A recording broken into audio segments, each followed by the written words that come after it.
This is Tim Bryce with my column titled, Whatever Happened to Civics? Something you don't hear much about anymore in American classrooms is civics, which was intended to teach the basic duties and responsibilities of citizens. Sometimes the class was called American government as well. Regardless, the intent was to teach the mechanics of our government and citizenship. Unfortunately, you don't hear too much about civics anymore, which is a pity, as I believe there are a lot of people operating without even a basic understanding of what is going on in this country. This is why I believe everyone should be certified to be a citizen rather than just by birthright. In my civics class, we discussed the various branches and levels of government, how legislation was processed, served on juries, and of course the Declaration of Independence and U.S. Constitution. The Declaration is a pretty impressive document, but to me, the Constitution is one of the most brilliant inventions ever devised by man, particularly when you consider the political climate of the time when it was written. Its three branches of government, with its checks and balances, was a bold experiment.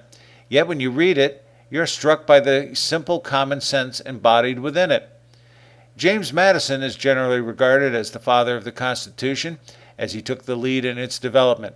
Madison's education concentrated on such subjects as languages, philosophy, and speech. His studies also included a few law classes, but he never gained admission to the bar. So here you have the principal author of the government's most important document who is more skilled in communications than in law. This is in sharp contrast to today's congressmen who are more likely to be lawyers as opposed to any other occupation. Consider this. The original U.S. Constitution was written on just 4 pages, less the Bill of Rights, which was handled separately.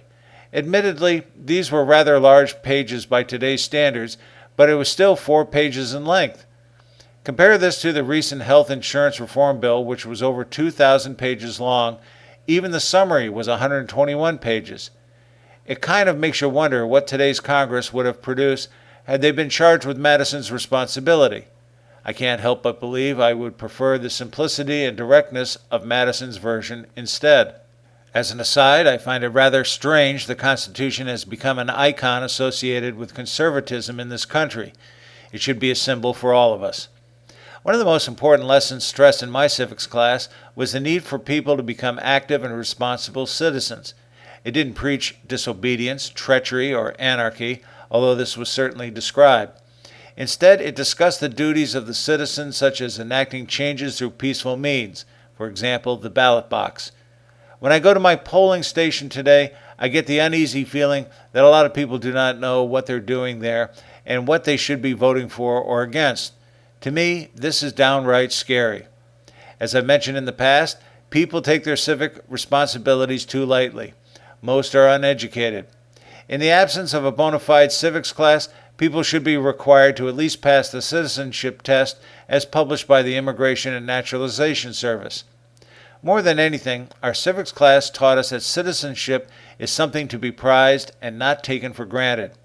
Unfortunately, I don't think it's this way anymore, which is why we have a general flippant attitude towards government and a belief that someone else is pulling the strings. Interestingly, it is the American public that still pulls the strings, but with the passing of such things as civic classes, we've forgotten how to do it. Friends, keep the faith. This is Tim Bryce in Palm Harbor, Florida. Follow me on the internet at timbryce.com.